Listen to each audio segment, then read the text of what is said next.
Most people think that they need hundreds or even thousands of attendees to make real money with a webinar. Well, we just did $20,000 with just 63 people. And let me show you how we did it so you can copy me. And because the best part here is that we actually didn't even use ads. So this was all 100% organic, no complex funnels, just a simple webinar model that actually works. But you've probably heard this before, that webinars only work if you get, like, let's say 500 people or more to show up, and you will need massive ad budgets to get those people there, and also complex funnels like before and after the live webinar, and endless follow-up sequences and like all that. Like, it's so completely wrong to what I've experienced, and in this video I'm going to prove it, because we made roughly around 360 per attendee without spending a single euro on ads. Like, just 63 people and $20,000 in revenue, all 100% organic. And I call this the high ticket ascension webinar model, because this breaks all the traditional rules that you've heard. That you need to warm up that audience, you need to build up the momentum and like spend 30 minutes to pitch your offer. Well, let me show you what this specific model that I've just created by like doing it on my own, and what it includes and how it's different. Because the first thing is that we pitch in the first 5 minutes. So I actually do this in the second slide of the webinar. So this is already so different from all of those typical sales webinars where you are pitching for the last 30 to even like 45 minutes of that end of that webinar. So this is like all really upside down in this model. And the second thing is that we don't actually even sell. So I'm not trying to get them to convert straight up from that webinar, but I'm actually just try to get them to convert into sales calls. So that is the only thing and my goal on those webinars, to get people to book calls. So it actually makes it even a lot more nice experience for me to be there, because I know that I'm just there to give value, and then those people who are most ready and willing to and wanting to hear about our offer, they will go to the sales call and get offered there. And the third thing is to have some kind of script. I have something that is really like word to word, that I how I pitch the call booking at the end, and I always do it like exactly the same, because I think our memory as a human, like we can't really remember how we did it. Maybe like if we have a really good memory, we can remember how we did it last week. But then like what might happen if we didn't have the script, we would then like run the same webinar maybe over and over again, and then we would wonder like why other webinars brought so many like much better results than the other ones. But with having a script for those most critical parts of the webinar, we are always going to be using the proven and optimized way to get the best results out of it. And here's some more proof, because like just a couple of weeks ago, or I think this was like last week, I ran this other webinar with only 58 registrants, and there were 36 live attendees, and this was May 26th. And as you can see, there were 6 calls booked immediately. And I know that at least one of those calls got closed also immediately. So these were calls taken by my team, and at least one of them got already closed, paid in full, and I know that the rest of them are also hot and potential to be closed soon as well. So for you to see that this actually works, and it doesn't really matter that if you have like 500 people or only 58 registrants, because I remember in the past when I was running webinars and selling my low ticket online course in them, I was obsessed about the number of registrants that I could get on those webinars. So this really changed my perspective on how to view webinars once I learned how I could best use them to sell my high ticket program. So definitely then I know that even if I'm live, like running the webinar, and there's only like a couple of dozens of people, I can still make it a really profitable webinar.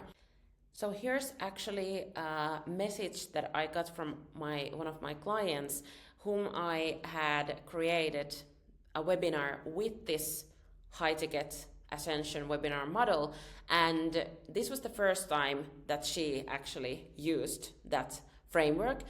And she said that updating her presentation was quite a project, but it turned out so great. And she got only 5 calls booked, but she had been closing with 100% closing rate.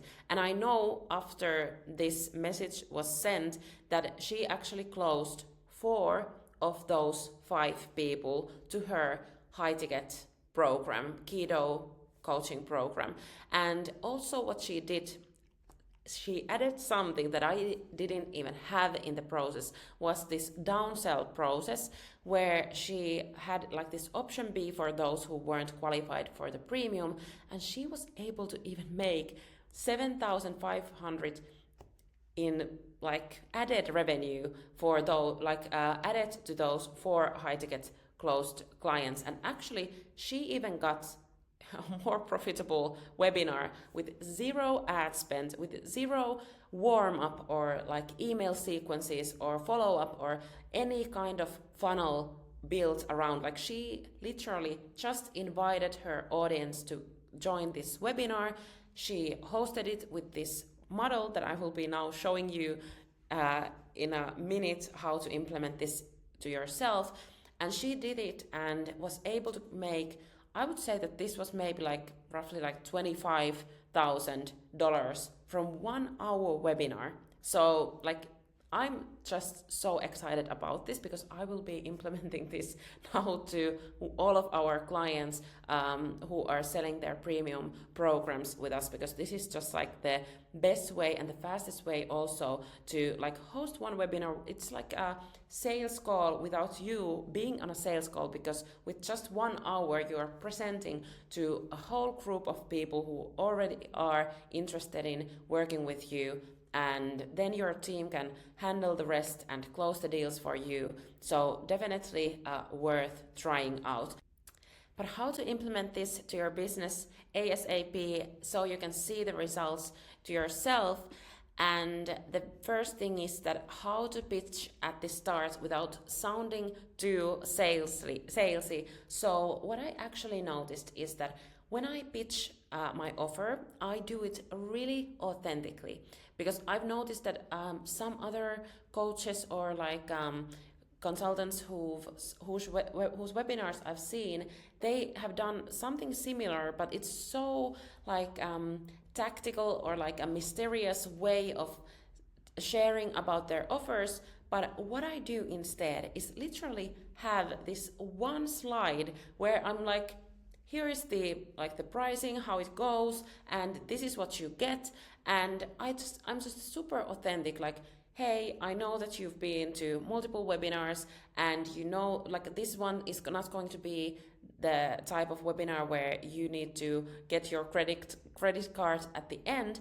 So instead, I will just show you here, if you're interested in working with us, this is what we do, this is the pricing, and that's it. Then I just move on. And like I found that so much better, because also the people who watch the recording, for example, or who are just attending live, the most amount of people are in the beginning. So now at least everyone knows what your business does and how you can help them without you actually selling them. And also another thing is, which is even better, that once you have now said your offer, then you've moved on, and people know that, okay, from now on, this webinar will be fully consistent of pure value, and you teaching or sharing the wisdom. So I would say that like most people they can be even afraid of like being sold to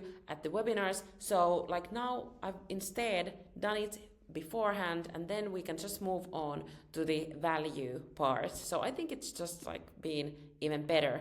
And the second thing is that how to get a high show up rate organically. So how to get people to attend to your webinars. And one thing that I've now tested, which has really worked well, has been that I say that there's not going to be recordings. So I'm not going to send recordings after the webinars. So that is how I've got people to show up live when the webinar is running, because of course that is the best way to them to get the value, and also for me to be able to pitch and make more money with my business. So definitely that has been one simple trick to add to my webinar SOPs and processes. And the third thing is that how to actually get people to book sales calls. So like I mentioned, I have this pretty like word to word script that I'm reading on that webinar, and I'm going through it throughoutly, just reading from it, and at the end of the webinar. So it's not going to be like, hey, you need to buy and make the buying decision right now, but it's like, hey, if you're interested, if you are like this, let's take a call, or let's take a call with me or someone from my team. Either we will be a match and we will work together, or if not, there will be no obligation. So I will frame it in like no pressure way to really get this strategy call with our team.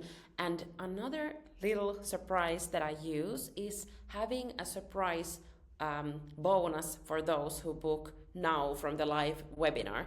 Something, for example, from my actual program that has been created for our premium clients. So now they could get like a part of the program for free, for example, if they book immediately right now. So I think with this way, you will then get those people who are like little on the fence, like should I or should I not? And now they have this small little push to actually do that in the webinar immediately. So definitely I would say that that has helped a lot with that. And how to structure your content so it leads to a clear decision. And we want, of course, them to be able to make the decision to actually move on with their businesses and get unstuck with their business to reach the new levels and their goals. So I'm not just thinking about how can I make them to make the decision to actually work with me and to say yes to our offer, but actually also like how can I get them to act, like really take action and like get results. And the best way to do is not actually sharing information, but the best way is actually just like changing their beliefs. So what I do instead is actually I only go through 3 different beliefs. I'm not saying that, hey, here's a belief number 1. I have now, of course, framed them as lessons and like as growth leaps that you now need to take in order for you to like get unstuck and like reach your next goal.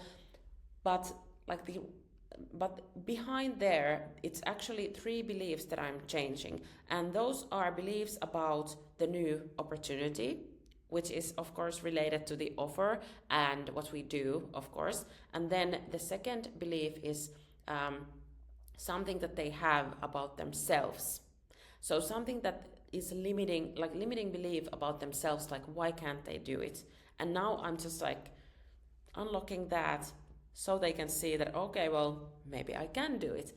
And then also the third limiting belief is around the like outside world, and maybe they think that the economy is bad or whatever. So definitely with these 3 belief shifts, they are moving towards the decision to take action. And of course, I hope that they will take action and just become our clients, because that is the best way for us to help them. But either way, I really hope that they just move and go on with their lives with changed identity, and that they actually got some value out of it with these mindset changes that they had.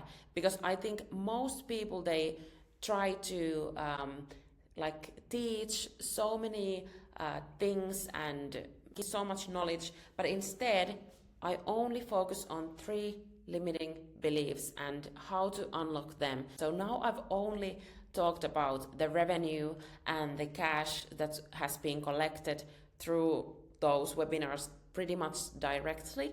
But the next thing is that now you have so many new leads. Like, you have 58 leads that have left their contact information to you. And actually also what Sari was doing here, she has really implemented everything that we've taught her. So she's now going through all those people who registered with DMs and finding out their goals and trying to get everyone even slightly qualified for the calls to the premium program. So definitely, like, you have their contact information, so you should then have appointment setters or your team to contact these leads, and with calling to them or with DMs, however. But that is a way for you to keep utilizing and really squeeze out those other revenue and cash from that webinar that you now hosted, and also spend probably a little time market it to get those people to register. And another way that you can use this webinar to generate even more leads is to use the webinar recording as a lead magnet. So like I said, I don't share the webinar recording on an email sequence after the webinar. So what I do is that, for example, here is an example. I have written this post, which is in Finnish, unfortunately, but as you can see, or you can't, but really, there is this CTA that comment, I want to know, and I will send you the latest recording of my scaling workshop. And then there has been a lot of people seeing this post and commenting here, and then me and my team can just contact these people to send them the recordings and just see if they can be a fit to our program and move them to a sales meeting, and then get them to convert it into our premium program. And there literally can't be a more simple way to create a lead magnet than just downloading your recording of the webinar and uploading it to loom.com. And here you can even add a button for people to book their calls. And we've had so many of these people who just comment on the post and have got the link to this recording, and then they watched the webinar and they get to see the offer almost immediately, and then they book the call by themselves. This is been the easiest way to convert more booked calls for your sales team. So definitely I would say that this way and this high ticket ascension webinar model works so well that I'm so excited to just start scaling it, because now we are also going to be running ads to it, because now I've proven it to work, and we can definitely get even more people to see the webinar. And the last practical tip that I would give to anyone is that you can literally use the same exact webinar time and time again, because I've run, I would say, dozens and dozens of webinars in the past, in the last 5 years of running my business, but I've only had 2 different webinars for my 2 different offers. So for example, this webinar that I'm now showing you here, I've run that same exact webinar for over a year, and I would say that running a same webinar is so good, because you just get better and better at it. So instead of trying to come up with new ideas, new themes, just create one really, really good webinar that has been proven to convert, and just keep on running that same webinar. You can even change the title, and you can change like little bit of things. But what I would say is that only change like one thing at a time, because then you can really use the data to see which version converted better and like how it actually works better. So like I've been running the same webinar month after month. First once per month, and now we are running the same webinar once per every week, and it still works. It converts, and still like so many people, if you think that well everybody has seen it already, they haven't. And also I've had a client of ours who came through a webinar for us to as our client, and she had watched 2 of the same webinar, and she thought and felt like the other one was so different, even though it was exactly the same webinar. But because of course I'm always in a different mood and different experiences on top of mind, so like I'm adding these little things, so each live presentation feels a little bit different, even though the topics and the mindset beliefs that I'm changing there are the exact same things. So really I would say this as my last tip to you, and I hope that you will take this into your business, because this will make a huge change to your webinar. By the way, if you need help at pricing your services to 5,000 to 10,000 or even more premium level, just check the link below the video.